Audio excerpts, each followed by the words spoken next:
So if you fly DJI drones, there's one feature you probably trust more than anything else, and that's going to be the return to home. Now, return to home kicks in automatically if the signal drops, or if you have a low battery, or you just hit that return to home button to bring the drone back. But it doesn't operate in every situation. So I'm going to reveal something in relation to return to home that you've probably not seen in other videos, and to be honest with you, I wasn't aware of this until I started doing the video myself.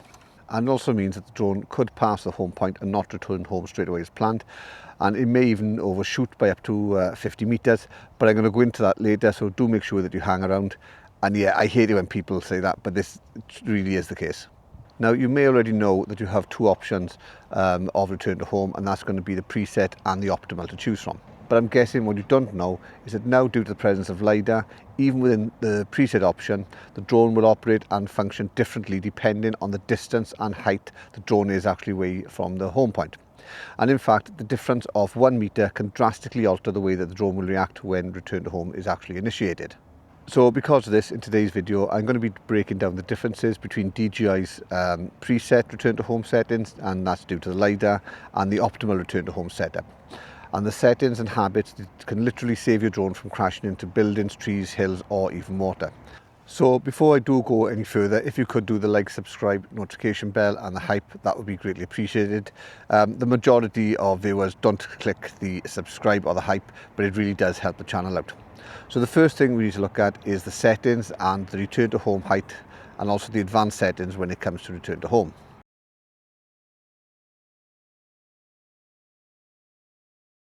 So the first thing we need to do is set the return to home height.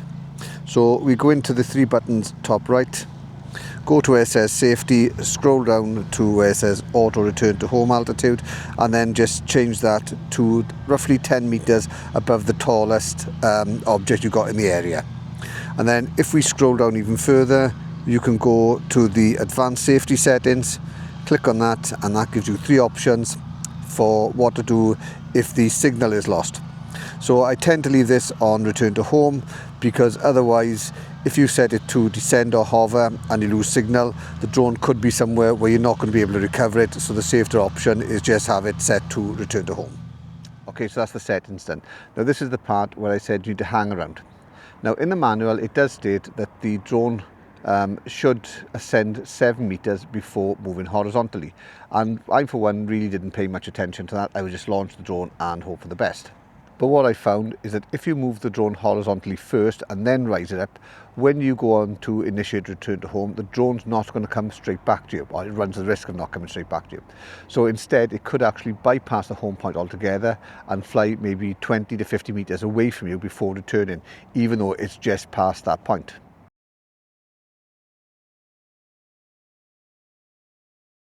So I'm going to do the optimal first, which is the newest form of return to home, and then I'm going to go on to the preset. So I'm guessing, like me, that you don't read the manual, but what the manual actually says when it comes to optimal is that if the lighting is sufficient and the environment is suitable for the vision system, the aircraft will automatically plan the optimal return to home path and suggest the altitude according to the environmental factors, such as obstacles, transmission signals, and regardless of the return to home altitude setting. It then goes on to say the optimal return home path means that the aircraft will travel the shortest distance possible and reduce the amount of battery power used, and to increase flight time. And then it finishes off finally with saying if the lighting is insufficient or the environment is not suitable for the vision system, the aircraft will perform preset return to home based on the return to home altitude setting.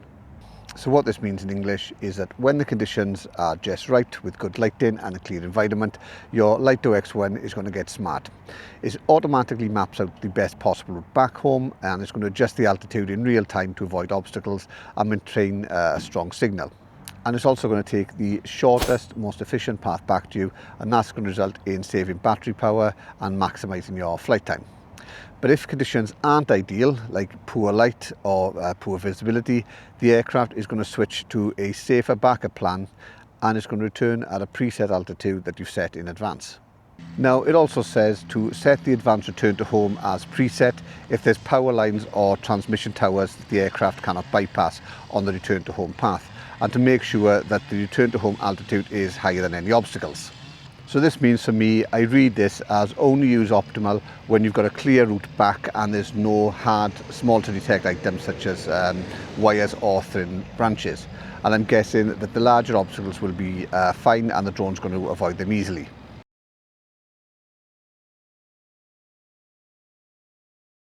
So I'm going to switch this over to optimal.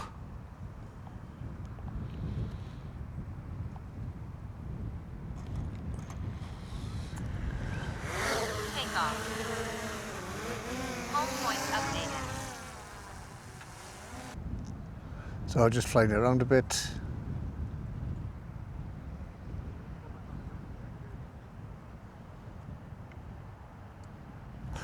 And now click return to home. Return to home.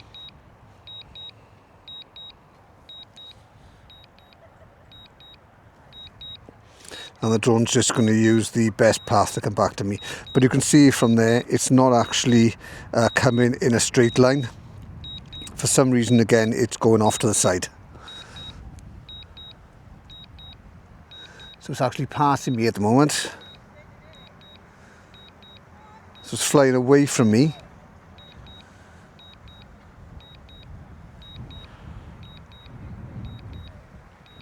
Now it's coming down. And now it's coming back towards me.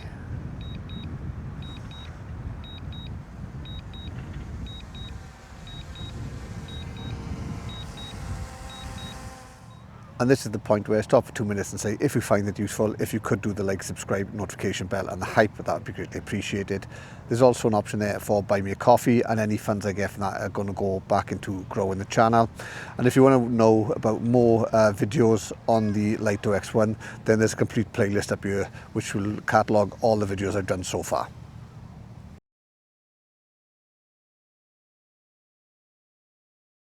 So on to preset. Now on the older DJI drones, the return to home system was really simple, and when triggered the drone did three things. It would climb up to that predetermined altitude, fly back in a straight line and then land automatically. But here's the issue. Those preset settings were generic, and now with LiDAR on the X1 things do get a lot more complicated. So with preset, you now have to take into account the actual distance you fly, because this is going to have a direct effect on the return of the drone. And not only that, but also the height that you initiate return to home also affects the drone. And to complicate things even further, low light levels will also add more options. So as a result, this means that the days of actually just pressing return to home and the drone goes up and comes back are gone.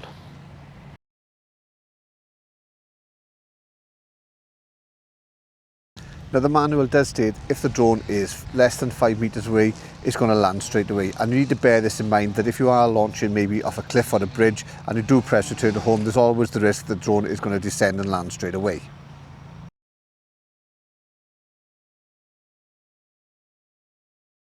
And next it goes on to distance, and it says if you are between 5 and 50 meters and in normal light, the drone's going to return back to you using the best path at the current altitude. So the meaning of this is that the drone is not going to ascend or descend to the return to home height. It's going to remain at its current height and then use the best path or a straight line depending on the lighting conditions. So if, for example, you've got the return to home site to 25 meters and the current height of the drone is 15 meters, it's coming back at that 15 meters. It's not going to rise up to that 25 meters. So you need to be careful in case there are obstacles below that 25 meter mark, as you may think you're avoiding them, but ultimately you're not. And also, if you're in low light conditions between that 5 and 50 meters, it's going to return in a straight line at that altitude. Again, it's not going to rise or fall to the set return to home height. If it's lower, the drone is then going to stay lower.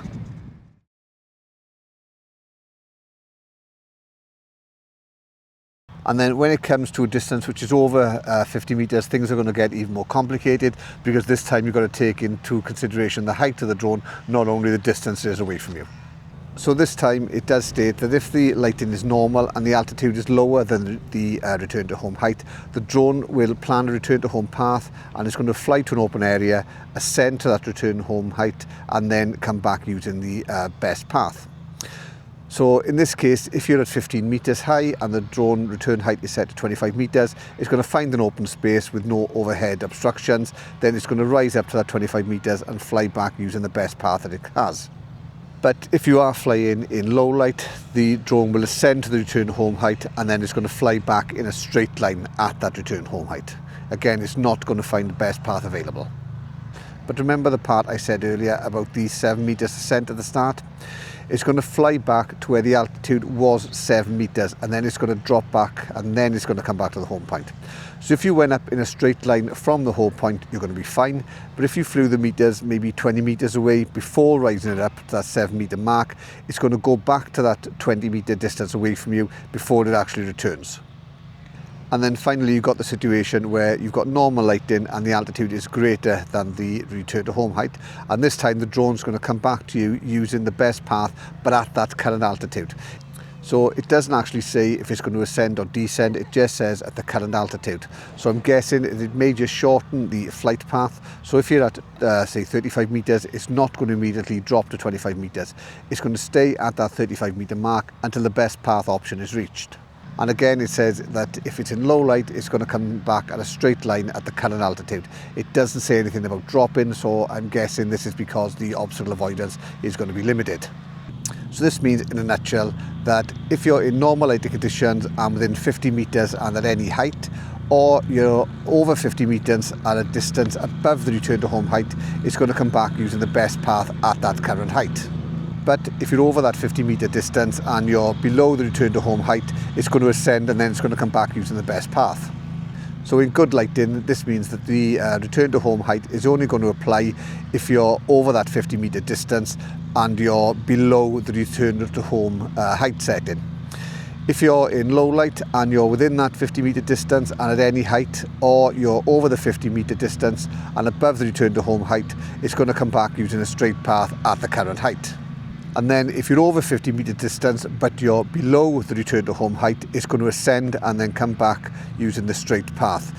So remember that when you are in low light, the obstacle avoidance is going to be limited or may not even be available. So I hope that does clear things up for you. For me, I still think it's a bit complicated. I would be happier that once you hit the return to home, it just ascended or descended to the return to home height and then flew back at its best path. So there is a lot more to return to home than just pressing the button. Not only do you need to take into consideration the distance it is away from you before you actually take it above that magic 7 meter mark, you need to take into consideration the distance the drone is between the 5 and the 50 meter mark, and also the height it is before you initiate return to home, because all of these can have an effect on the way that the drone operates. You also need to consideration lighting conditions, because it's not going to use the best path. It's going to come back at a straight line, and again the altitude is going to vary depending on the position of the drone when you do actually initiate return to home. So if you found it useful, if you could do the like, subscribe, notification bell and the hype, that would be greatly appreciated. There's also the option there for buy me a coffee, that would be appreciated too.